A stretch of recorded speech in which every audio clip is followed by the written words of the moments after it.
ಈ 80 ವರ್ಷದ ಈ ಸುದೀರ್ಘ ಕಾಲದಲ್ಲಿ ಬಹಳಷ್ಟು ಸಾಧನೆಗಳನ್ನು ಮಾಡಿದ್ದೀರಿ.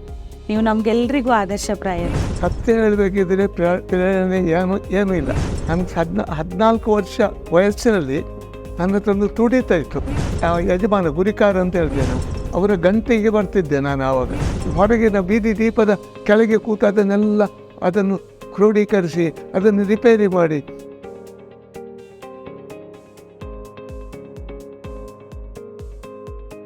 ನ್ಯೂಸ್ ಕೆಫೆ ಚಾನೆಲ್ನ ಸಮಸ್ತ ವೀಕ್ಷಕರಿಗೆ ಆತ್ಮೀಯವಾದ ಸ್ವಾಗತ. ಇವತ್ತಿನ ನಮ್ಮ ಈ ಕಾರ್ಯಕ್ರಮದಲ್ಲಿ ಒಬ್ಬ ಅಪರೂಪದ ಅತಿಥಿ 80ರ ಹುಟ್ಟುಹಬ್ಬವನ್ನು ಆಚರಿಸಿಕೊಂಡಿರುವಂತಹ ತುಳು ಜಾನಪದ ವಿದ್ವಾಂಸ, ಕರ್ನಾಟಕ ರಾಜ್ಯೋತ್ಸವ ಪ್ರಶಸ್ತಿ ವಿಜೇತ ಬನ್ನಂಜೆ ಬಾಬು ಅಮೀನ್ ಅವರು ನಮ್ಮ ಜೊತೆಗಿದ್ದಾರೆ. ಅವರೊಂದಿಗೆ ಒಂದಷ್ಟು ಹೊತ್ತು ಮಾತುಕತೆ ಆಡ್ತಾ ಅವರ ಜೀವನದ ಅನುಭವಗಳನ್ನು ತಿಳಿದುಕೊಳ್ಳೋಣ ಬನ್ನಿ. ಬನ್ನಂಜೆ ಬಾಬು ಅಮೀನ್ ಅವರಿಗೆ ಹುಟ್ಟುಹಬ್ಬದ ಹಾರ್ದಿಕ ಶುಭಾಶಯಗಳು. ನಮಸ್ಕಾರ, ಕೃತಜ್ಞತೆಗಳು. ಈ 80 ವರ್ಷದ ಈ ಸುದೀರ್ಘ ಕಾಲದಲ್ಲಿ ಬಹಳಷ್ಟು ಸಾಧನೆಗಳನ್ನು ಮಾಡಿದ್ದೀರಿ. ನೀವು ನಮಗೆಲ್ಲರಿಗೂ ಆದರ್ಶಪ್ರಾಯರು. ಈ ನಿಮ್ಮ ಸಾಧನೆಗಳನ್ನು ಕೇಳ್ತಾ ಹೋಗಲಿಕ್ಕೆ ಇದು ನಮಗೆ ಸ್ವಲ್ಪ ಸಮಯದ ಅಭಾವ ತುಂಬ ಇದೆ. ಆದರೂ ಈ ನಮ್ಮಲ್ಲಿ ಬಹಳಷ್ಟು ಪ್ರಶ್ನೆಗಳಿವೆ. ಈ ಅಲ್ಪ ಸಮಯದಲ್ಲಿ ಒಂದಷ್ಟು ಪ್ರಶ್ನೆಗಳನ್ನು ಕೇಳ್ತಾ ಈ ಮಾತುಕತೆ ಎಲ್ಲೋ ಒಂದು ಸಮಾಜದಲ್ಲಿ ಸಾಧಕರಿಗೆ, ಸಮಾಜ ಸೇವಕರಿಗೆ ಎಲ್ಲಿಯೋ ಒಂದು ಅವರಿಗೆ ಪ್ರೇರಣೆ ಆಗಲಿ ಅನ್ನೋ ಒಂದು ಉದ್ದೇಶದಿಂದ ಈ ಮಾತುಕತೆಯನ್ನು ಆರಂಭಿಸ್ತಿದ್ದೇವೆ. ಈ ಕಾರ್ಯಕ್ರಮಕ್ಕೆ ನಿಮಗೆ ತುಂಬ ಒಳ್ಳೆಯ ಕೆಲಸ ನಿಮ್ಮದು. ಸರ್, ನನ್ನ ಮೊದಲನೇ ಪ್ರಶ್ನೆ, ನೀವು ಈಗಾಗಲೇ ಸುಮಾರು 22 ಪುಸ್ತಕಗಳನ್ನು ಬರೆದಿದ್ದೀರಿ. ನಿಮ್ಮ ಬರವಣಿಗೆಗೆ ಪ್ರೇರಣೆ ಯಾರು, ಸ್ಫೂರ್ತಿ ಏನು? ಸತ್ಯ ಹೇಳಬೇಕಿದ್ರೆ ಪ್ರೇರಣೆ ಏನೂ ಇಲ್ಲ. ನಾನು ನಂಬಿದಂಥ ಬೇರೆ ಬೈದರು ಕೋಟಿ ಜನ್ಯರು ಮತ್ತು ಬ್ರಹ್ಮಶ್ರೀ ನಾರಾಯಣಗೌಡ ಸ್ವಾಮಿ, ಅದು ಕೂಡ ನನಗೆ ಬುದ್ಧಿ ಅನ್ನೋದಾದರೆ ನನಗೆ 14 ವರ್ಷ ವಯಸ್ಸಿನಲ್ಲಿ ನನ್ನ ಹತ್ರ ಒಂದು ತುಡಿತಾ ಇತ್ತು. ಹಿರಿಯರು ಮಗು ಹುಟ್ಟಿದವಾಗ, ಮದುವೆ ನಿಶ್ಚಯ ಆಗುವಾಗ, ಬಯಕೆ ಶ್ರೀಮಂತ ಆಗುವಾಗ ಅಥವಾ ಕಡೆಗೆ ತೀರಿಕೊಂಡಾಗ, ಇದಕ್ಕೆಲ್ಲ ನಮ್ಮಲ್ಲಿ ತುಳುವಿನಲ್ಲಿ ಒಂದು ವಿಶಿಷ್ಟವಾದಂಥ ಆಚರಣೆಗಳಿದ್ದಾವೆ. ಇವುಗಳನ್ನೆಲ್ಲ ಹಿರಿಯರು ಹೇಳುವಾಗ ಅವರ ಗಂಟೆಗೆ ಬರ್ತಿದ್ದೆ ನಾನು. ಆವಾಗ ಅವರು ನಿಂತುಕೊಂಡ್ರೆ ಅವರ ಗಂಟೆಗೆ ಬರ್ತಿದ್ದೆ. ಅಲ್ಲಿ ಅವರ ಆ ಎಡಕಿನಲ್ಲಿ ಸ್ಪಷ್ಟವಾಗಿ ಯಜಮಾನ ಗುರಿಕಾರ ಅಂತ ಹೇಳ್ತೇವೆ ನಾವು, ಅವು ಏನು ಹೇಳ್ತಾರೆ ಅಂತ ಹೇಳುವುದನ್ನು ಸ್ಪಷ್ಟವಾಗಿ ಕೇಳುವಂಥ ಒಂದು ಹುಚ್ಚು ಅಂತ ಹೇಳ್ಬೋದು ಆ ಪ್ರಾಯದಲ್ಲಿ. ಮತ್ತೇನಿರಲಿಲ್ಲ. ಅಂದರೆ ಬರವಣಿಗೆ ಎಷ್ಟನೇ ವಯಸ್ಸಿನಲ್ಲಿ ನೀವು ಶುರು ಮಾಡಿ? ಬರವಣಿಗೆ ನಾನು ಯಕ್ಷಗಾನ ಕಲಾಕ್ಷೇತ್ರ ಗುಂಡುಬೈಲಿನಲ್ಲಿ 1964-65 ಅಲ್ಲಿ ಸೇರಿದೆ. ನನಗೆ ಹೆಣ್ಣು ಕೊಟ್ಟ ನನ್ನ ಮಾವ ನಿಟ್ಟೂರು ಭೋಜಪ್ಪ ಸ್ವಾಮರು, ಅವರು ನಿಟ್ಟೂರು ಬೀರಭಾಗವತರ ಅಳಿಯ. ಅವರು ನನಗೆ ತುಂಬ ಪ್ರೇರಣೆಯಾಗಿದ್ದರು. ಮೊದಲು ನೀನು ಅಲ್ಲಲ್ಲಿ ಈ ಗರುಡಿಗಳಿದ್ದಾವೆ, ಕೋಟಿ ಚೆನ್ನಯರ ಒಂದು ಚರಿತ್ರೆ ಒಂದು ಸ್ಪಷ್ಟವಾಗಿಲ್ಲ, ಅದನ್ನೊಂದು ಸರಿಯಾಗಿ ಮಾಡಬೇಕು ನಾವು, ಆ ಬಗ್ಗೆ ಹೇಳ್ತಾಯಿದ್ರು. ನಾನು ಯಕ್ಷಗಾನದಲ್ಲಿ ಸ್ವಲ್ಪ ಆವಾಗ ಅಭ್ಯಾಸ ಮಾಡ್ತಾಯಿದ್ದೆ. ಅದು ನನಗೆ ಒಂದು ಗಟ್ಟಿ ಇದು ಪ್ರೇರಣೆ ಅದೇ. ಹೌದು. ಅಲ್ಲಿಂದ ನಾವು 1969ರಲ್ಲಿ ಕೋಟಿ ಚೆನ್ನಯ ಒಂದು ಪ್ರಸಂಗ, ನಾವು ಆಡ್ತಿದ್ದಂಥ ಪ್ರಸಂಗ ಅಷ್ಟು ಸಮರ್ಪಕವಾಗಿ ಇರಲಿಲ್ಲ ಅಂತ ಹೇಳುವುದು ನಮಗೆ ತೋರಿದ್ರಿಂದ ನಾವು ಸ್ವಲ್ಪ ಬೇರೆ ಹೊಸ ವಸ್ತುಗಳನ್ನು, ಪಾಠದಾನ ಆಧಾರಿತವಾದಂಥ ವಿಚಾರಗಳನ್ನು ನಾವು ಸ್ವೀಕಾರ ಮಾಡಿ ಅದನ್ನೇ ಒಂದು ಪ್ರಸಂಗ ರೂಪದಲ್ಲಿ ಬರೆದು ಅರ್ಥಸಹಿತ ಕೋಟಿ ಚೆನ್ನೈ ಅಂತ 1974 ಹೊತ್ತಿನಲ್ಲಿ ಮಲ್ಪೆ ಶಂಕರನಾರಾಯಣ ಸ್ವಾಮಿಗಳು ಹರಿದಾಸರು ಅವ್ರ ಹತ್ರ ಹೋಗಿ ಅದನ್ನು ತಿದ್ದುಪಡಿ ಮಾಡಿಸಿ 1979 ಹೊತ್ತಿಗೆ ನಾವು ಅದೇ ಕಾಲಘಟ್ಟದಲ್ಲಿ 1970 ಕಾಲಘಟ್ಟ ಅದು. ಆವಾಗ ಅದನ್ನು ಯಕ್ಷಗಾನ ಅರ್ಥಸಹಿತ ಕೋಟಿ ಚೆನ್ನೈ ಮಾಡಿ ಅದನ್ನು ಬಯಲಾಟ ಮಾಡಿದ್ವಿ. ಈಗಿನ ರಾಜ್ ಟವರ್ ಉಂಟಲ್ಲ, ಅದರ ಕೆಳಭಾಗದಲ್ಲಿ ನಮ್ಮ ಸಂಸ್ಥಾಂಗ ಅಲ್ಲಿ ಇತ್ತು.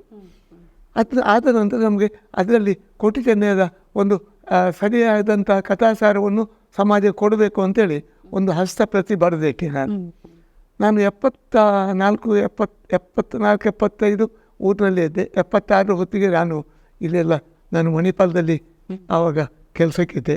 ಅಲ್ಲಿ ಒಂದು 10-12 ವರ್ಷ ಅಲ್ಲಿ ಕೆಲಸಕ್ಕಿದ್ದೆ.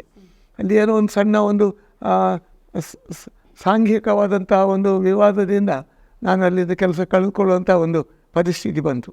ಬೇರೆ ಮತ್ತು ಕಡೆಗೆ ಎಲ್ಲರೂ ಆ ಹೊತ್ತಿನಲ್ಲಿ ಕೆಟ್ಟು ಪಟ್ಟಣ ಸೇರುವಂಥ ಮುಂಬೈ ನನ್ನ ಅಣ್ಣ ಕ್ಷೀರ ಪೂಜಾರಿ ಅವರ ಕುಟುಂಬ ಇತ್ತು.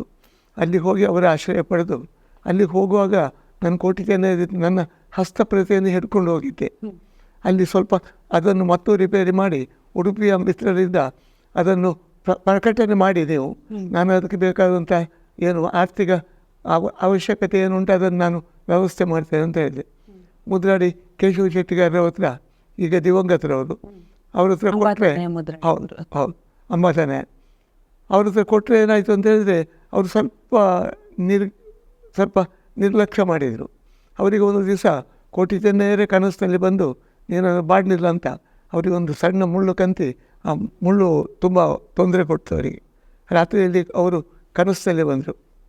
ಕಡೆಗೆ ಅವರು ಪುನಃ ಇವರನ್ನು ನಮ್ಮ ಕಾರ್ಯಕರ್ತರನ್ನು ಸಂಪರ್ಕ ಮಾಡಿ, ನಾನು ಅದು ತಪ್ಪಾಯಿತು, ನಾನು ಬರೆದು ಕೊಡ್ತೇನೆ, ನನಗೆ ನನ್ನ ಪ್ರತಿ ಎಲ್ಲಿ ಹೋಗಿದೆ ಅಂತ ಗೊತ್ತಿಲ್ಲ ಅಂತ ಹೇಳಿದರು. ನನಗೆ ಅದೃಷ್ಟವಶಾತ್ ನನ್ನ ಮೂಲ ಪ್ರತಿ ನನ್ನ ಹತ್ರ ಇತ್ತು.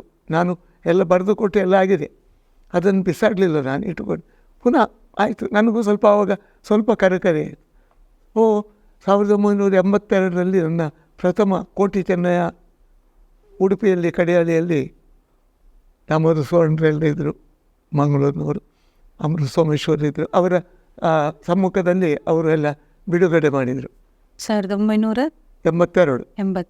ಈಗ 2023. 82ರಲ್ಲಿ ನೀವು ಬರವಣಿಗೆಯನ್ನು ಶುರು ಮಾಡಿದ್ರಿ. ಆಗಿನ ಕಾಲದ ನಿಮ್ಮ ಬರವಣಿಗೆಯ ಇದೇನು ಬರವಣಿಗೆಗೂ ಈಗ ಬರಿತಾ ಇರೋದಕ್ಕೂ ಇತ್ತೀಚೆಗಿನವರೆಗೂ ನೀವು ಬರಿತಾ ಇದ್ರಿ, ಏನಾದ್ರೂ ವ್ಯತ್ಯಾಸ ಆಗಿನ ಕಾಲಕ್ಕೂ ಈಗಿನ ಕಾಲ ಅಂತ ಹೇಳಿದ್ರೆ? ಇದು ಅನುಭವ, ಈಗ ಅನುಭವ. ಆವಾಗ ಹೊಸತನ ಅನ್ನೋದೊಂದು ಉಮೇದು ಇರ್ತದೆ. ಕಮಲದ ಕೋಣಗಳನ್ನು ಗದ್ದೆಗಿಳಿಸುವ ಉಮೇದೆ. ಆವಾಗ ಅಲ್ಲಿ ಅವರು ಇದು ಪಾರಿತೋಷ ಹಿಡ್ಕೊಂಡು ಬರ್ತಾರೆ ಅಂತ ಹೇಳಿಲ್ಲ.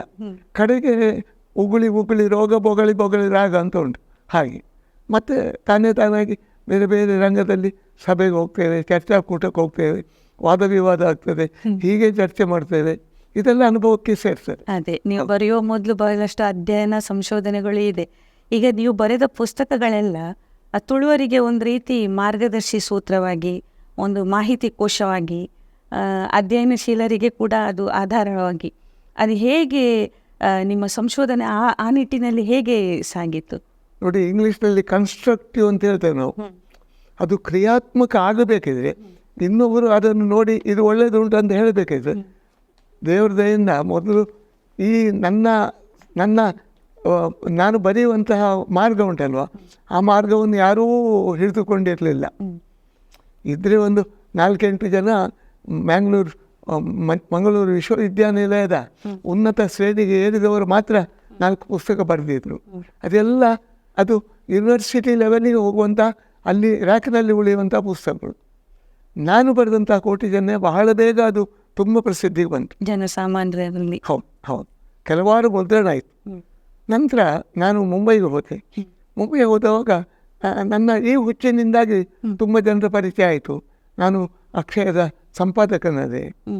ಅಕ್ಷಯ ಮುಂಬೈಯಲ್ಲಿ ಬಿಲ್ಲೋರ ಅಸೋಸಿಯೇಷನ್ನ ಒಂದು ಪತ್ರಿಕೆ ಅಕ್ಷಯದಲ್ಲಿ ಸಂಪಾದಕ ಆದೆ. ಆವಾಗ ಹಿಂಬದಿಯಲ್ಲಿ ಒಂದು ಶಾಶ್ವತವಾಗಿ ಪ್ರತಿ ತಿಂಗಳು ಹಿಂಪುಟದಲ್ಲಿ, ಒಳಗಿನ ಮೊದಲಿನ ಪುಟ ಅಲ್ಲ, ಹಿಂದಿನ ಪುಟದಲ್ಲಿ ನಾನೇ ಸಂಪಾದಕ ಆದರೆ ನನಗೊಂದು ಪುಟ ಅದು ರಿಸರ್ವ್ಡ್ ಇತ್ತು.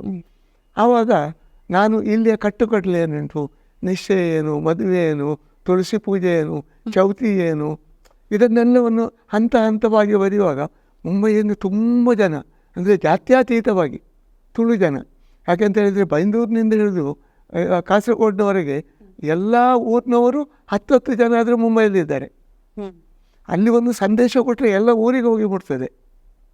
ಹಾಗೆ ಅದನ್ನು ಬರೆದು ಕಡೆಗೆ ಒಬ್ಬ ನಮ್ಮ ಮಿತ್ರರು ಇದ್ದಾರೆ, ಬ್ಯಾಂಕ್ನಲ್ಲಿ ಮ್ಯಾನೇಜರ್ ಆಗಿದ್ದರು, ಅಕ್ಷಯದಲ್ಲಿ ಕೂಡ ಇದ್ದಾರೆ.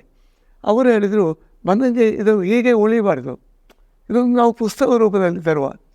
ನನ್ನ ಕುಟುಂಬ ಊರಿನಲ್ಲಿತ್ತು, ಅವರು ಮದುವೆ ಆಗಿರಲಿಲ್ಲ.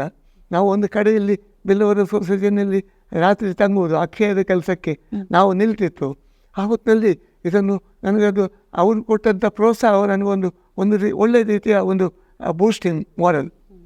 ಅದನ್ನು ಬರೆದು ಅವರು ತುಂಬ ಅದಕ್ಕೆ ಎಲ್ಲ ಅಮೆಂಡ್ಮೆಂಟ್ ಕರೆಕ್ಷನ್ಸ್ ಮಾಡಿದರು.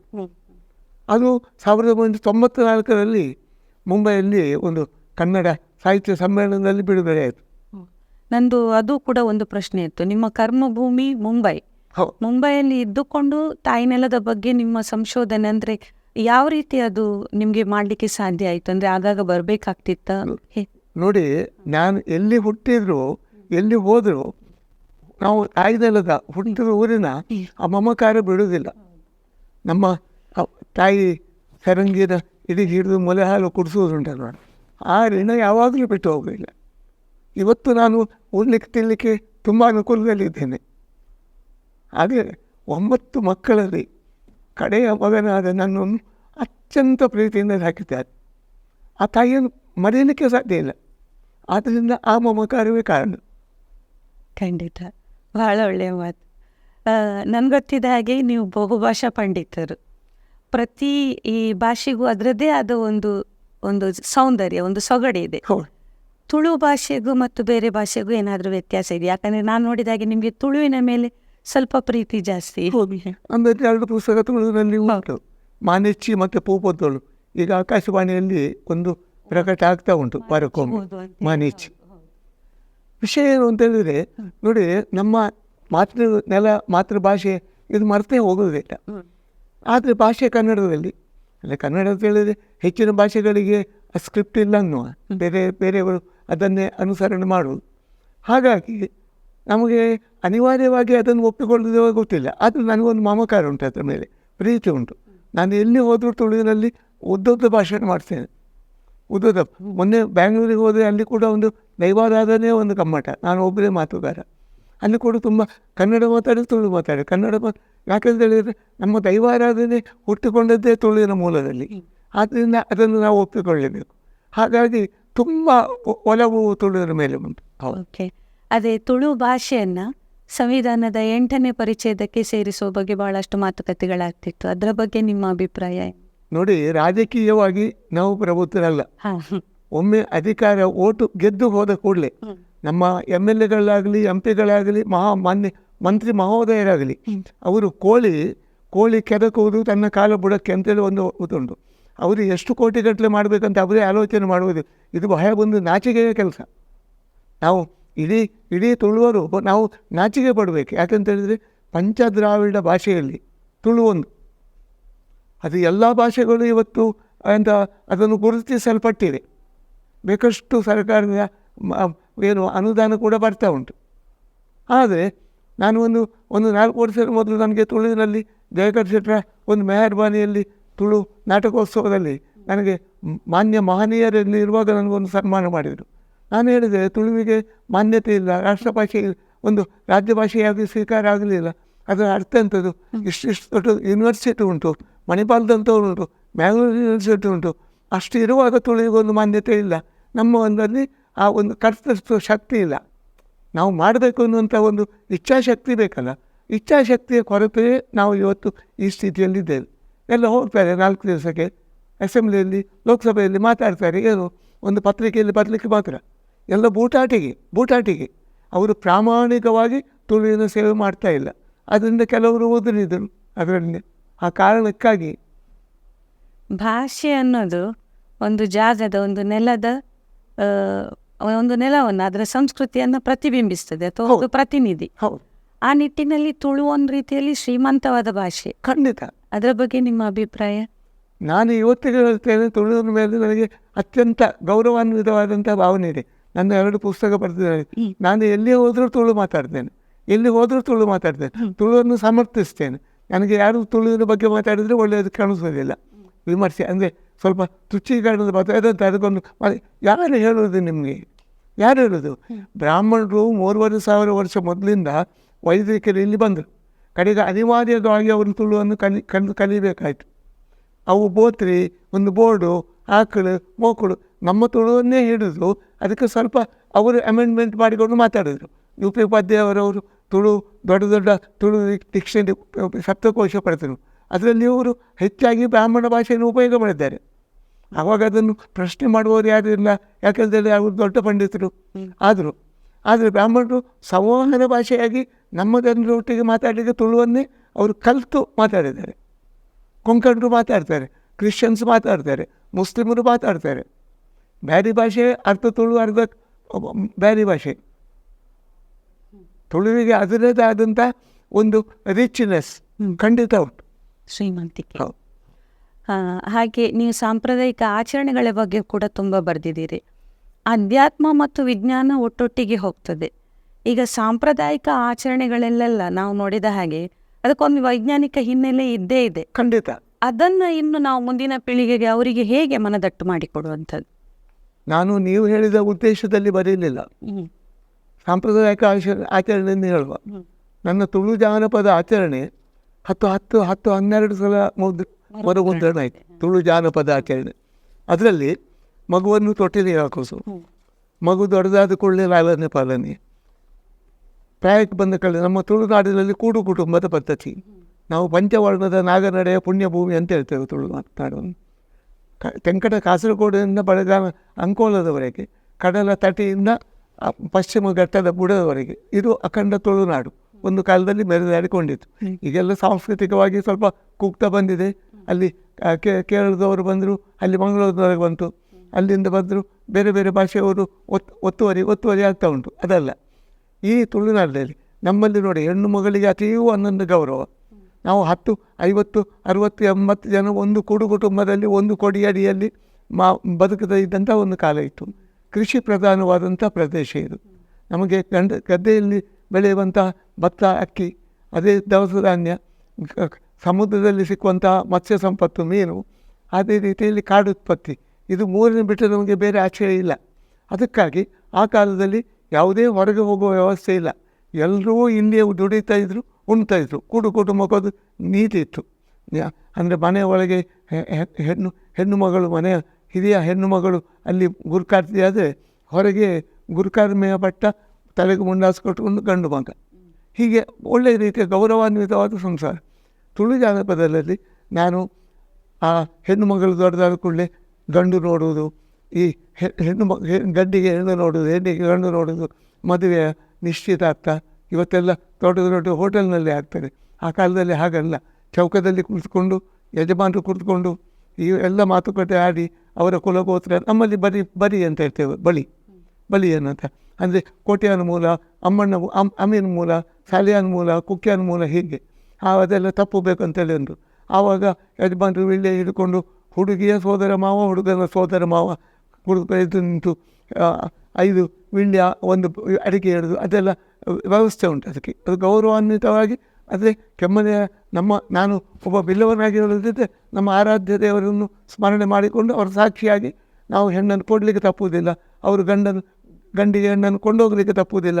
ಕೈ ಭಾಷೆ, ಬಾಯಿ ಭಾಷೆ ಎಲ್ಲ ಉಂಟು. ಅದೇ ವಿಳ್ಯದಲ್ಲಿ ಅದೇ ಯಾವುದನ್ನು ನಾವು ಎಕ್ಸ್ಚೇಂಜ್ ಮಾಡಿದರೆ ಅದನ್ನೇ ಒಡೆದು ಅಲ್ಲಿ ತಿನ್ನಲಿಕ್ಕೆ ಉಂಟು, ಈ ನೆಂಟಸ್ತಿಗೆ ಸಮರ್ಥನೆ ಮಾಡಲಿಕ್ಕೆ. ಆವಾಗ ಒಂದು ವೇಳೆ ಅದು ವಿಚ್ಛೇದನಕ್ಕೆ ಬಂದ ಅನಿವಾರ್ಯ ಇದ್ದರೂ ಆ ಯಜಮಾನರ ಇದೇ ವಿಚ್ಛೇದನಕ್ಕೆಲ್ಲ ವ್ಯವಸ್ಥೆ ಮಾಡಿದ್ವಿ, ಎಲ್ಲ ಜಾತಿಯಲ್ಲಿತ್ತು. ಇದಾದ ನಂತರ ಮದುವೆ ಹಿಂದಿನ ಕಾಲದಲ್ಲಿ ಬುಡುದಾರೆ ಅಂತೇಳಿತ್ತು. ಮದುವೆ ಅನಿವಾರ್ಯ ಕಾರಣಕ್ಕೆ ಬುಡುದಾರೆ ರಾತ್ರಿ ಕಾಲದಲ್ಲಿ ಆಗೋದು. ಅದಕ್ಕೆ ಎಲ್ಲರನ್ನು ಕರೆಯೋದಿಲ್ಲ, ಊರಿನ ಯಜಮಾನರು, ಮನೆತನದ ಹಿರಿಯರು ಅಷ್ಟೇ. ಅದು ಗುಟ್ಟಿನಲ್ಲಿ ಒಂದು ರಾತ್ರಿ ಕಾಲದಲ್ಲಿ ಆಗೋದು. ಆ ಬುಡುದಾರೆ ಆದ ನಂತರ ಹೆಣ್ಣು ಮಗಳು ಗರ್ಭಿಣಿ ಆದ ಕೂಡಲೇ ಬಯಕೆ ಹಾಕೋದು, ತಾಯಿ ಮನೆಯಲ್ಲಿ, ಗಂಡನ ಮನೆಯಲ್ಲಿ, ಅಲ್ಲಿಂದ ಕಳಿಸಿಕೊಡೋದು. ಇದೆಲ್ಲ ವಿಶಿಷ್ಟವಾದ ಸಂಪ್ರದಾಯಗಳು. ಇದು ಮುಂದೆ ನಂತರ ಹೆರಿಗೆ, ಬಾಣಂತನ, ಮಗುವನ್ನು ತೊಟ್ಲಿಗೆ ಹಾಕೋದು. ನಂತರ ಮುಂದಿನ ದಿನದಲ್ಲಿ ಒಂದು ದಿನ ಇಲ್ಲಿಂದ ಪ್ರಯಾಣ ಹೊರಟುಕೊಂಡೆ ಎಲ್ಲ ಸಾವು, ಮರಣ, ಮಣ್ಣಿಗೆ ಹೆಣವನ್ನು ಮಣ್ಣಿನಲ್ಲಿ ಹಾಕೋದು, ನಂತರ ಹೆಣ ಸುಡುವುದು ಅಥವಾ ಮಣ್ಣಲ್ಲಿ, ಆದ ನಂತರ ಬೊಜ್ಜದ ಕಾರ್ಯಕ್ರಮ, ಇದೆಲ್ಲ ಬೇರೆ ಬೇರೆ, ಇನ್ನು ಬೊಬ್ಬರಿಯನ್ನು ಇಡುವುದು, ಇದೆಲ್ಲ ಕಾರ್ಯಕ್ರಮ ಒತ್ತುನಲ್ಲುಂಟು. ತುಳು ಜಾನಪದ ತುಂಬ ಜನರಿಗೆ ಇಷ್ಟ ಆಗಿದೆ, ತುಂಬ ಜನರ ಹತ್ರ ಅದು ಮೆಚ್ಚುಗೆ ಪಡೆದಿದೆ. ಅದೇ ನೀವು ಹೇಳಿದಾಗೆ ಸಾಂಪ್ರದಾಯಿಕ ಆಚರಣೆಗಳು ಕೆಲವೊಂದು ಬದಲಾವಣೆಗಳನ್ನು ಕಾಣ್ತಾ ಹೌದು, ಈಗ ಮೊದಲು ಹಾಗಿತ್ತು, ಈಗ ಹೀಗೆ ಅಂತ. ಆದರೆ ಈಗಿನ ಕೆಲವು ಯುವಕರು ಬಹಳಷ್ಟು ಈಗ ಹಿಂದಿನ ಸಾಂಪ್ರದಾಯಿಕ ಆಚರಣೆಗಳ ಹತ್ರ ಒಲವು ತೋರ್ತಾ ಇದ್ದಾರೆ. ಅವರಿಗೆ ಏನು ಹೇಳಲಿಕ್ಕೆ ಯಾಕೆ ಗೊತ್ತುಂಟಾ? ಓಡಿ ಓಡಿ ಓಡಿ ಓಡಿ ಕಡೆಗೆ ಸೋತ ನಂತರ ಅದು ಅವನಿಗೆ ಮೂಲ ನೆನಪು ಬರ್ತದೆ. ಅಂದರೆ ಗತಿ ಇಲ್ಲ ಅಂತ ಹೇಳುವಾಗ, ಈಗ ನೋಡಿ, ನಮಗೆ ಈಗ ಒಂದು ಹೆಣ್ಣು ಒಂದು ಮಗುವನ್ನು ಹೆರಲಿಕ್ಕೂ ಈಗಿನ ಹೆಣ್ಣು ಮಕ್ಕಳು ತಯಾರಿರೋದಿಲ್ಲ. ನಾವು ಕಣ್ಣಾರೆ ನೋಡಿದ 28 ಎತ್ತ ತಾಯಂದಿರು ಇವತ್ತು ತುಳುನಾಡಿನಲ್ಲಿದ್ದಾರೆ. 28 ಹೆರಿಗೆ ನಾವು ಆಲೋಚನೆ ಮಾಡಲಿಕ್ಕೆ ಸಾಧ್ಯ ಇಲ್ಲ. ಕಡೆಗೆ 2ಕ್ಕೆ ಬಂತು, 1ಕ್ಕೆ ಬಂತು, ಈಗ 1 ಬೇಡ ಅಂತ ಹೇಳುವಂಥ ಸಂಪ್ರದಾಯ ಬಂದಿದೆ. ಆದ್ದರಿಂದ ಅವರು ಸೋತು ಕಡೆಗೆ ಹಿಂದೆ ತಿರುಗೋದು, ನಾವು ಹೊರಟಲ್ಲಿ ಬಂದರೆ ನಮಗೆ ಏನಾದರೂ ಸುಖ ಇರ್ಬೋದಾ ಅಂತ. ಆ ನಿಟ್ಟಿನಲ್ಲಿ ಈಗಿನ ಪ್ರಸ್ತುತ ಸಮಾಜದಲ್ಲಿ ಆಗಲೇಬೇಕಾದಂಥ ಬದಲಾವಣೆ ಯಾವುದು ಮತ್ತು ಯಾಕೆ ನಿಮ್ಮ ಪ್ರಕಾರ? ಬದಲಾವಣೆ ಏನು ಹೇಳುವುದು ಅಂತೇಳಿ ನೋಡಿ, ಒಂದು ಮಗು ITBTಗೆ ಹೋಗ್ತದೆ. ITBT ಹೋಗಿ ಈಸ್ ಹೈಲಿ ಕ್ವಾಲಿಫೈಡ್ ಆದ ಕೂಡಲೇ ಬೊಂಬೈಯಲ್ಲಿ ಇರ್ತಾನೆ, ಅಮೇರಿಕಾದಲ್ಲಿ ಇರ್ತಾನೆ, ಇಂಗ್ಲೆಂಡ್ನಲ್ಲಿ ಇರ್ತಾನೆ. ಅಲ್ಲಿ ಹೋಗಿ ಒಂದು ಹೆಣ್ಣು ಮಗಳನ್ನು ಮದುವೆ ಆದ ನಂತರ ತಂದೆ ತಾಯಿಗಳಿಗೆ ಅನಿವಾರ್ಯ. ಇಲ್ಲಿ ಒಂದು ದೈವಕ್ಕೆ ದೀಪ ಇಡಲಿಕ್ಕೂ ಜನ ಇಲ್ಲ, ಅವನಿಗೆ ಅವಕೂಲ ಕೆಟ್ಟಾಗ್ತದೆ, ಅವನಿಗೂ ಅನಿವಾರ್ಯ. ಕಡೆಗೆ ಎಣಿಸ್ತದೆ ಯಾವಾಗ 60 ಕಳೆದವಾಗ ನೆನಪಾಗ್ತದೆ ಹಿಂದಿನ ಕನಸು. ನನ್ನ ತಂದೆ ತಾಯಿಯವರ ಮಾತು ಮೀರಿದೆ, ಅದು ತುಂಬ ಲೇಟ್ ಆಗ್ತದೆ. ಈಗ ಎಲ್ಲ ಮಕ್ಕಳದ್ದು ಕಥೆ ಆಗಿದೆ. ಯಾರನ್ನೂ ದೂಡಲಿಕ್ಕಿಲ್ಲ, ಮನೆಯಲ್ಲಿ ಯಾರೂ ಇಲ್ಲ, ತಂದೆ ತಾಯಿಗಳನ್ನು ನೋಡಲಿಕ್ಕೂ ಇಲ್ಲ. ವೃದ್ಧಾಪ್ಯಕ್ಕೆ ಈಗ ವೃದ್ಧಾಶ್ರಮ ನಮ್ಮ ತುಳುನಾಡಿಗೂ ಬಂದಿದೆ. ಇದೆಲ್ಲ ಅನಿವಾರ್ಯ ಸಂಗತಿಗಳು. ಈಗ ಬಂದರೆ ಏನು ಬದಲಾವಣೆ, ನಾವು ಏನು ಹೇಳ್ಬೋದು? ಮಗ ಅದು ಮಾಡಿದ್ರೆ ತಪ್ಪಂತ ಹೇಳಲಿಕ್ಕಿಲ್ಲ. ಅವ ಮರುದಿವಸ ಮೇಲೆ ಇದು ಹೇಗಾಗಿರ್ತಾನೆ, ಹಗ್ಗ ತೆಗೆದುಕೊಳ್ತಾನೆ. ಇವತ್ತು ಅನಿವಾರ್ಯ ಅಂತೇಳಿ ನನ್ನ ಪುಸ್ತಕಕ್ಕೆ ಇವತ್ತಿಗೂ ಬೆಲೆ ಉಂಟು. ತುಂಬ ಮುಂಬೈಯಿಂದ ಹೆಣವನ್ನು ಎತ್ತಲಕ್ಕೆ ಮಲಗಿಸಬೇಕು, ಹೆಣವನ್ನು ಯಾವ ರೀತಿ ಕೊಂಡೋಗಬೇಕು, 35 ದಿವಸ ಏನು ಮಾಡಬೇಕು, ನಾವು ಹೀಗೆ ಮಾಡ್ತೇವೆ ಸರಿಯಾ, ನಾವು ಹೀಗೆ ಆಡ್ತೇವೆ, ಪ್ರತಿಯೊಂದಿಗೂ ತಾತ್ಕಾಲಿಕವಾದ ಈಗಿನ ಉತ್ತರ ಕೊಟ್ಟು ಕಳಿಸ್ತೇನೆ ನಾನು. ಆದರೆ ಒಂದಷ್ಟು ಪುರಾತನದ ಉತ್ತರ ಅಲ್ಲ. ಮೊನ್ನೆ ಒಂದು ಮಗುವಿನ ಕುಟುಂಬದ ಒಂದು ದೂರವಾಣಿ ಬಂತು, ಬೊಜ್ಜಕ್ಕೆ ಬಂದಿದ್ದಾರೆ, ಹೊರಗಿನವರು ಇದ್ದಾರೆ, ಅವರು ಇವತ್ತು ಒಳಗಿದ್ರೆ ಹೊರಗೆ ಹೋಗ್ಲಿಕ್ಕಿಲ್ಲ, ಅವರು ನಿಂತರೆ ಏನು ಮಾಡೋದು ಮಾಡಿದರೆ ಅದು ಹಿಂದಿನ ಕಾಲ. ನೀವು ಅದಕ್ಕೆ ಅಷ್ಟೊಂದನ್ನು ಯಾರ ಹತ್ರ ಎಲ್ಲ ಹೇಳಿಕೊಂಡು ಹೋಗೋದು ಬೇಡ. ನಾವು ಇವತ್ತಿದ್ದೇವೆ ನಾಳೆ ಹೋಗ್ತೇವೆ, ನೀವು ನಿಮ್ಮಷ್ಟಕ್ಕೆ ಹೋಗಿ, ಅದು ಅಲ್ಲಿಗೆ ಇಟ್ ವಿಲ್ ಲೈ ಡೌನ್, ಗೊತ್ತಾಯ್ತಲ್ವ? ಹಾಗೆ ನಾವು ಕೆಲವನ್ನು ಏನು ಮಾಡೋದು. ಈಗ ಮುಂಬೈಯಲ್ಲಿ ಅಮೇರಿಕಾದಲ್ಲಿ ಇದ್ದಾರೆ, ಒಬ್ಬ ಅಲ್ಲಿ ತೀರಿ ಹೋದ. ನಮ್ಮ ತುಳು ಸಂಪ್ರದಾಯದಲ್ಲಿ ಹೆಣ ತೆಗೆದ ನಂತರ ನಮಗೆ ಸೂತಕ ಶುರುವಾಗುವುದು. ಕೆಲವು ಮೋಸ ಮಾಡಿದರು, ಕೋಲ ಸಮೇತ ಆಯಿತು, ಮದುವೆ ಸಮೇತ ಆಯಿತು, ಹೆಣವನ್ನು ಫ್ರಿಜ್ನಲ್ಲಿ ಇಟ್ಟುಕೊಂಡು. ಅದು ಕಡೆಗೆ ದೈವ ಹೇಳಿದ್ರೆ ನನಗೆ ಸಂದಾಯ ಆಗಲಿಲ್ಲ, ನೀವು ಇದು ಅನ್ಯಾಯ ಮಾಡಿದ್ದೀರಿ, ಅನರ್ಥ ಇದು.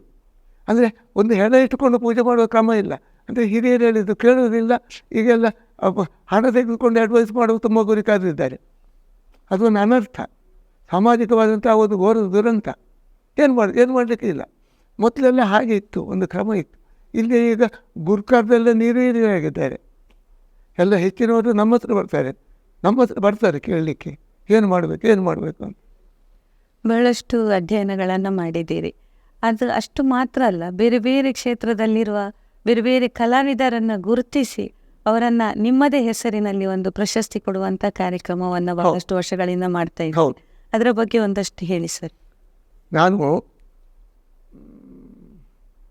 1912 ಅಂತ ಕಾಣ್ತದೆ, ಡಾಕ್ಟರ್ ಗಣನಾಥ್ ಎಕ್ಕರ್ ಮತ್ತು ಡಾಕ್ಟರ್ ನಿಕೇತನ ನನಗೆ ಅವರು ಮೆಂಟರ್ಸ್ ಅಂತ ಹೇಳಿದ್ರು. ನನಗೆ ತುಂಬ ಏನಾದರೂ ಬಂದರೆ ಅವ್ರ ಹತ್ರ ಹೋಗ್ತೇನೆ ನಾನು. ವಿದ್ಯಾವಂತರು, ಪ್ರೊಫೆಸರ್ಸ್ ಎಲ್ಲ. ಅವರು ನಮ್ಮ ಸಮಿತಿಯಲ್ಲಿ ಬಂದಾವಾಗ ಕಲ್ಮಾಡಿ ಗರಡಿಯಲ್ಲಿ ಸಾಧು ಪೂಜಾರಿ ಅಂತ ಇದ್ದಾರೆ, ನನಗಿಂತ ಕಡಿಮೆ ಪ್ರಾಯದವರು. ಅವರು ಹೀಗೆ ಮಾತಾಡಿದ್ರು, ನೀವೆಲ್ಲ ಮಾಡ್ತೀರಿ, ನಿಮಗೆ ಹಣ ಎಷ್ಟು ಬೇಕೋ ಅದನ್ನು ಸಾರ್ವಜನಿಕರ ಹೀಗೆ ಅಂತ ಹೇಳಿದ್ರೆ ನಿಮಗೆ ಬರ್ತದೆ, ನೀವು ಬೇಡಬೇಕಂತ ಹೇಳಿಲ್ಲ. ಸ್ವಲ್ಪ ತಾಪತ್ರೆ ಅಂತಂದರೆ ಹಣ ಬರ್ತದೆ, ಆದರೆ ಅದಕ್ಕಿಂತ ಹೆಚ್ಚಿದ್ದು ನಾವು ತೆಗೆದುಕೊಳ್ಳೋದಿಲ್ಲ. ಅದು ಹೇಳ್ತೇವೆ, ನಾವು ದುಡ್ಡು ಇಲ್ಲಿ ರಾಶಿ ಮಾಡಿ ಇಡಲಿಕ್ಕೆ ಆಗೋಕ್ಕಿಲ್ಲ, ಯಾವುದಕ್ಕೆ ಏನು ಬೇಕು ಅದನ್ನು ಮಾಡ್ತೇವೆ. ಆವಾಗ ಹೇಳಿದರು, ನಿಮ್ಮ ಹೆಸರಿನಲ್ಲಿ ನೀವು ಜೀವಂತ ಇರುವಾಗಲೇ ನಿಮ್ಮ ಪ್ರಶಸ್ತಿಗೆ ವಾಕ್ ಮಾಡಬಾರ್ದು. ಅದು ಹೌದು ಅಂತ ತೋರಿಸ್ತು ನನಗೆ. 10,000 ರೂಪಾಯಿದ್ದು ಒಂದು ತುಳು ಜಾನಪದ ವಿದ್ವಾಂಸರು, ಒಂದು ತುಳು ಜಾನಪದ ಕಲಾವಿದ ಅಂತ ಎರಡನ್ನು ಆವಾಗ ಶುರು ಮಾಡಿತ್ತು ನಾವು 1912. ನನ್ನ ತುಳುನಾಡ ದೈವಗಳು ಸಾಂಸ್ಕೃತಿಕ ವಿಶ್ಲೇಷಣೆ ಅಂತ ಈಗ 800 ರೂಪಾಯಿ ಬೆಲೆ ಅದಕ್ಕೆ. ಒಳ್ಳೆ ಎಲ್ಲ ಒಂದು ಮಟ್ಟಿಗೆ ದೈವಾರಾಧನೆಯ ಎಲ್ಲವೂ ಅದರಲ್ಲಿ ಉಂಟು. ಸಮಗ್ರ ಕೋಟಿ ಜನದ ಬಗ್ಗೆ ಯಾರೂ ಪ್ರಶ್ನೆ ಮಾಡದಷ್ಟು ಒಂದು ಕೃತಿ 300 ರೂಪಾಯಿದು ಪುಸ್ತಕ ಅದರಲ್ಲಿ ಉಂಟು. ಅದು ಕೂಡ ಸರಿಯಾಗಿ ವಿಮರ್ಶಾತ್ಮಕವಾಗಿ ಕೆಲಸ ಮಾಡಿದ್ದು. ಬರೀ ನಾಟಕೀಯ ಅಲ್ಲ, ನಾನು ಬರೀತೇನೆ, ನಾನು ಅಷ್ಟು ಬರೆದಿದ್ದೇನೆ ಅಲ್ಲ. ನನಗೊಂದು ಪ್ರತಿಯೊಂದು ಪುಸ್ತಕದಲ್ಲಿ ಒಂದು ಅರ್ಥ ಉಂಟು, ಪ್ರತಿಯೊಂದು ಪುಸ್ತಕದಲ್ಲಿ ಏನನ್ನೂ ಸಂದೇಶ ಉಂಟು. ಆ ಕಾಲದಲ್ಲಿ ಆ ಪ್ರಶಸ್ತಿ ಪ್ರಾರಂಭ ಆಯಿತು. ಎಲ್ಲ ಮಂಗಳೂರು ಯೂನಿವರ್ಸಿಟಿಯ ಡಾಕ್ಟರ್ ವಿವೇಕ ರೈ, ಡಾಕ್ಟರ್ ಅಮೃತ ಸೋಮೇಶ್ವರ್, ಚಿನ್ನಪ್ಪ ಗೌಡ, ವಾಮನಂದ ಅವರು, ಇವರಿಗೆಲ್ಲರಿಗೂ, ಈ ಡಾಕ್ಟರ್ ಎ ವಿ ನಾವಡ ಅವರು ಎಲ್ಲರಿಗೆ ಆ ಪ್ರಶಸ್ತಿ ಕೊಟ್ಟಿದ್ದೇವೆ. ಹಾಗೆ ಕಲಾವಿದರಿಗೆ ದರ್ಶನದ ಪೂಜಾರಿ, ಗುರುವ ಅಂತ ಹೇಳುವಂಥ ಕೊರಗ ಬಂಧುವಿಗೆ ಒಬ್ಬರಿಗೆ ಹಿರಿಯರ್ಕರ, ಅವರಿಗೆ ಬನ್ನಂಜಿ ಬಾಬು ಕಲಾವಿದ ಪ್ರಶಸ್ತಿ ಕೊಟ್ಟಿದ್ದೇವೆ. ಆ ಗುರುವ ಕೊರಗದನ್ನು ಇಲ್ಲಿ ನಾವು ಪರಿಚಯಿಸಿದ ನಂತರ ಕರ್ನಾಟಕ ರಾಜ್ಯೋತ್ಸವ ಬಂತು. ನೋಡಿ ವಿಷಯ ನೋಡಿ, ಒಂದು ಬೆಂಕಿ ಉಂಟಲ್ವ, ಅದನ್ನು ಒಂದು ಓಟೆಯಲ್ಲಿ ಊದಬೇಕು, ಊದಿದ ಕೂಡಲೇ ಅದು ಪ್ರಜ್ವಲನಕ್ಕೆ ಬರ್ತದೆ. ಈಗ ಎಷ್ಟೋ ಜನ ಆ ದೃಷ್ಟಿಯಲ್ಲಿ ಬೆಳಕಿಗೆ ಬಂದರು. ಖಂಡಿತ. ಹಾಗೆ ನಿಮ್ಮ ಜೀವನದಲ್ಲಿ ನೀವು ಈ ಸಂದರ್ಭದಲ್ಲಿ ನೆನಪು ಮಾಡಿಕೊಳ್ಳುವಂತಹ ಮಹನೀಯರು? ಹೌದು, ನೆನಪು ಮಾಡಲಿಕ್ಕೆ ಹೋದ ಮಹನೀಯರು ಅಂತೇಳಿ ಏನು ಗೊತ್ತುಂಟ, ಎಲ್ಲರನ್ನೂ ನೆನಪು ಮಾಡಿಕೊಳ್ತೇನೆ. ನನಗೆ ಉದ್ಯಾವರ ಮಾಧವಾಚಾರ್ಯ ಅಂತೇಳಿ ತುಂಬ ಪ್ರಾತಸ್ಮರಣೀಯರು. ಅಂದರೆ ಬ್ರಾಹ್ಮಣರು ತಮ್ಮ ಇದ್ದಂಥ ಆಸ್ತಿಯನ್ನು ಇನ್ನೊಬ್ಬರ ಹಂಚಿ ತಿನ್ನುವುದು ಕಡಿಮೆ. ಅವರು ಹಾಗೆ ಒಂದು ನಮೂನೆಯ ಒಂದು ಮುಷ್ಟಿ ಕಟ್ಟಿ ಹಿಡಿತಾರೆ. ಉದ್ಯಾವರ ಮಾಧವಾಚಾರ್ಯರು ತುಂಬ ತುಂಬ ಒಳ್ಳೆಯ ವ್ಯಕ್ತಿ, ಅವರನ್ನು ಯಾವಾಗಲೂ ಒಪ್ಪಿಕೊಳ್ಬೇಕು. ಅದೇ ರೀತಿ ಹಿರಿಯರು ಇದ್ದಾರೆ ಅಂಥವರು ನಮ್ಮಲ್ಲಿ ಇದ್ದಾರೆ. ಎಸ್ ಕೆ ಸಾಲಿಯಾನ್ ಅಂತ ಶಿರ್ವದಲ್ಲಿ ಇದ್ದಾರೆ. ಯಾವಾಗಲೂ ದೀಪಾವಳಿಗೆ ನನಗೊಂದು ಸಿಹಿಯ ಒಂದು ಪೊಟ್ಟಣ ಇಲ್ಲಿ ಸ್ಮರಣಿಕೆಯ ದಿವಾಕರ್ ಅಂತ ಇದ್ದಾರೆ, ಅವರಲ್ಲಿ ಕೊಟ್ಟು ನನಗೆ ಅವರು ದೂರವಾಣಿ ಮಾಡೋದು ಹೇಳೋರು, ಗುರುಕಾರ್ರೆ ಇದು ಒಂದು ಪೆನ್ನು ಮತ್ತು ದೀತ ಮತ್ತೊಂದು ಪೋಡು ಒಂದು ಆತ್ಮೀಯತೆ.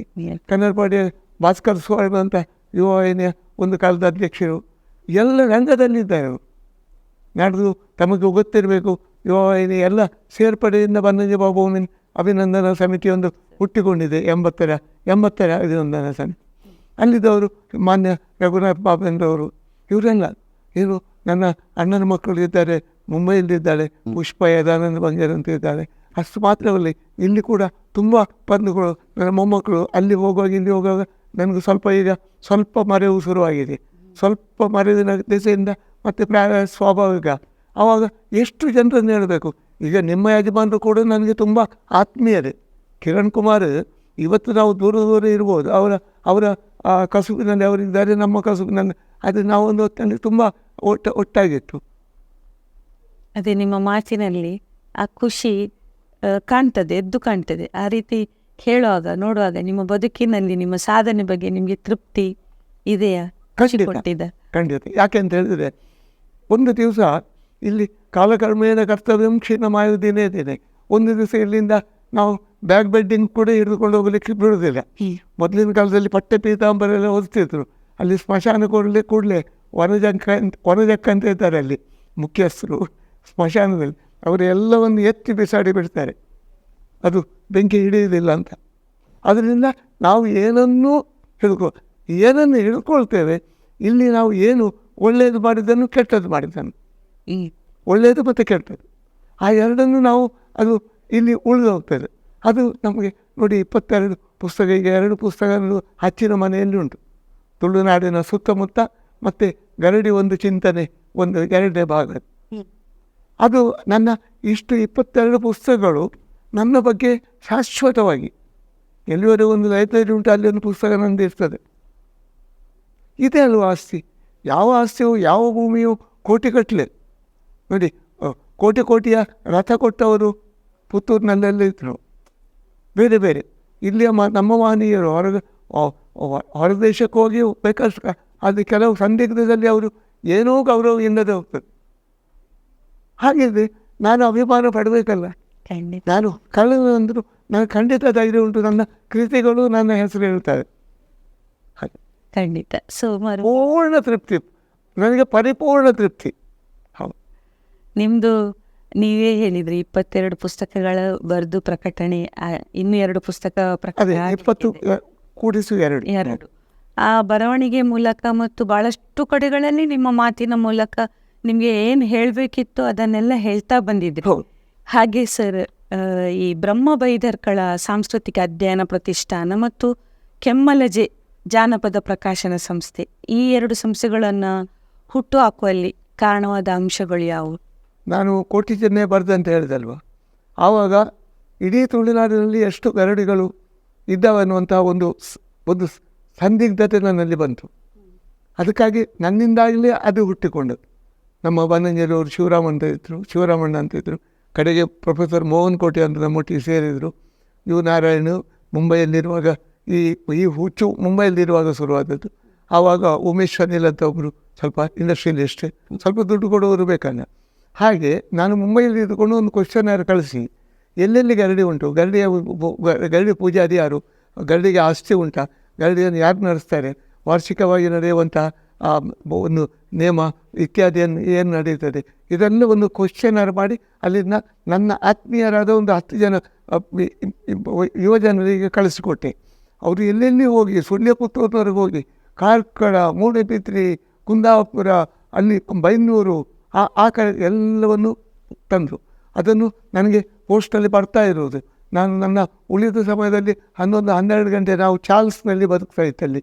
ನನಗೆ ನಾಚಿಕೆ ಆಗ್ತಾ ಇಲ್ಲ. ನಾವು ಇಂಥ ಬಿಲ್ಡಿಂಗ್ಸಲ್ಲೆಲ್ಲ ಅವತ್ತಲ್ಲಿ ಚಾರ್ಲ್ಸ್ನಲ್ಲಿ ಒಂದು ಸಾಧಾರಣವಾದಂಥ ಅಲ್ಲಿ ಹೊರಗಿನ ಬೀದಿ ದೀಪದ ಕೆಳಗೆ ಕೂತು ಅದನ್ನು ಕ್ರೋಢೀಕರಿಸಿ ಅದನ್ನು ರಿಪೇರಿ ಮಾಡಿ ಆದ ನಂತರ ಈಗ ಒಂದು ಸಂಸ್ಥೆ ಆಗಬೇಕಂತ ಹೇಳಿದೆ.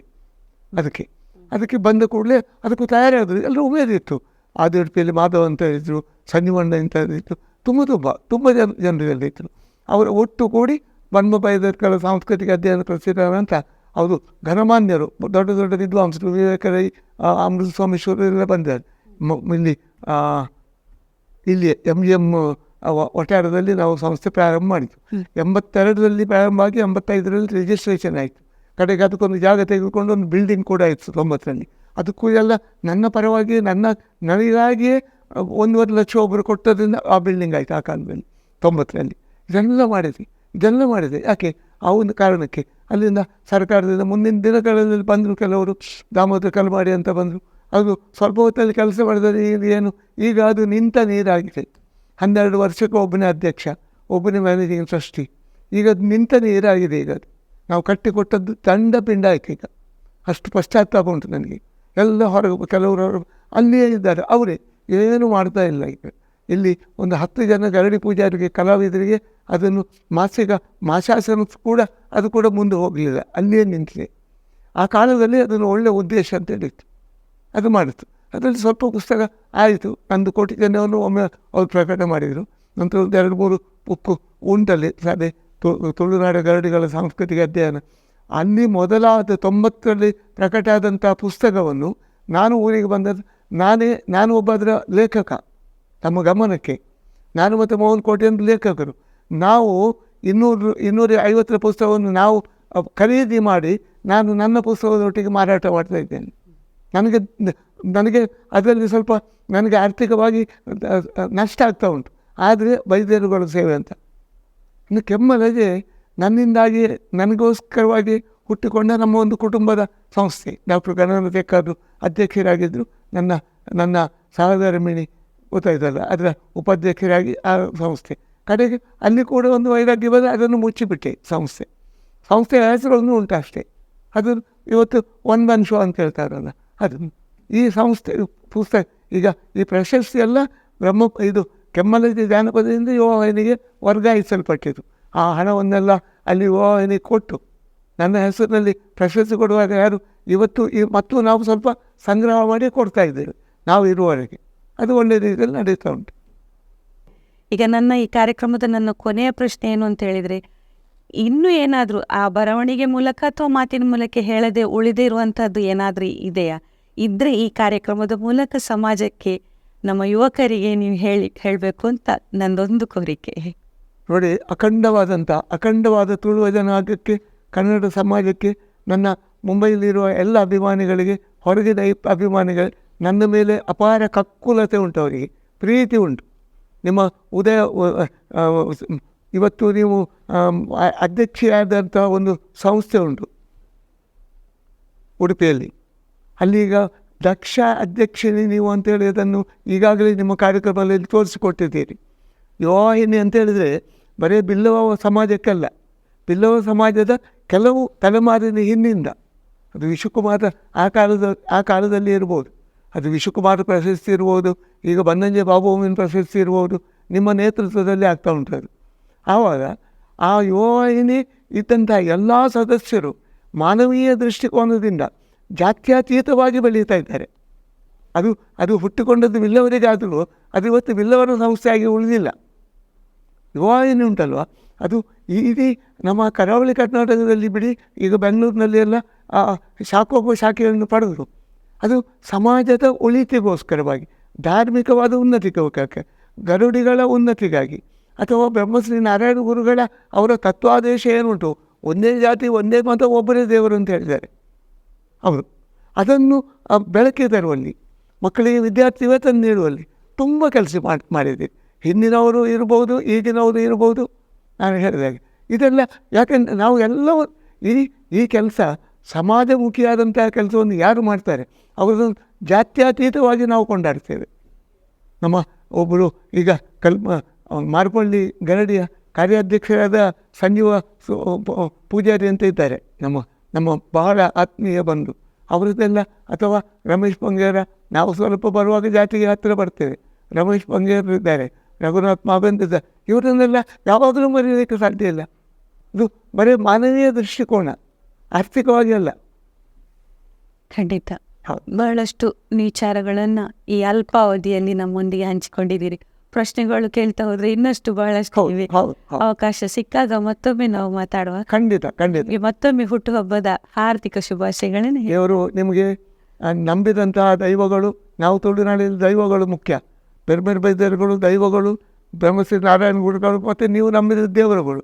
ನಿಮಗೆ, ನಿಮ್ಮ ಇಡೀ ಪರಿವಾರಕ್ಕೆ, ಮಕ್ಕಳೆಲ್ಲ ಹೊರಗಿದ್ದಾರೆ, ಆ ಪರಿವಾರಕ್ಕೆ ಆರೋಗ್ಯ ಭಾಗ್ಯ ಕೊಟ್ಟು ಮನಃಶಾಂತಿಯನ್ನು ಕೊಡಲಿ. 10 ಜನರ ಮಧ್ಯೆ ಮುತ್ತಾಗಿ ಬೆಳೆಯುವಂಥ ಅನುಗ್ರಹ ಕೊಡಲಿ ಅಂತ. ನೋಡಿದಿರಲ್ಲ ವೀಕ್ಷಕರೇ, ಸಿಕ್ಕಿದ ಅಲ್ಪಾವಧಿಯಲ್ಲಿ ಒಂದಷ್ಟು ಹೊತ್ತು ಬನ್ನಂಜೆ ಬಾಬು ಅಮೀನ್ ಅವರ ಜೀವನದ ಯಶೋಗಾಥೆಯನ್ನು ಅವರು ನಮ್ಮೊಂದಿಗೆ ಹಂಚಿಕೊಂಡಿದ್ದಾರೆ. ಮಾತನಾಡುತ್ತಾ ಹೋದಂತೆ ಬಹಳಷ್ಟು ಪ್ರಶ್ನೆಗಳು ನಮ್ಮಲ್ಲಿ ಇನ್ನೂ ಉಳಿದುಕೊಂಡಿದ್ದಾವೆ. ಅವಕಾಶ ಸಿಕ್ಕಿದಾಗ ಮುಂದೆ ಮತ್ತೊಮ್ಮೆ ಅವರನ್ನು ಮಾತನಾಡಿಸೋಣ. ಸದ್ಯಕ್ಕೆ ಎಲ್ಲರಿಗೂ ಧನ್ಯವಾದಗಳು.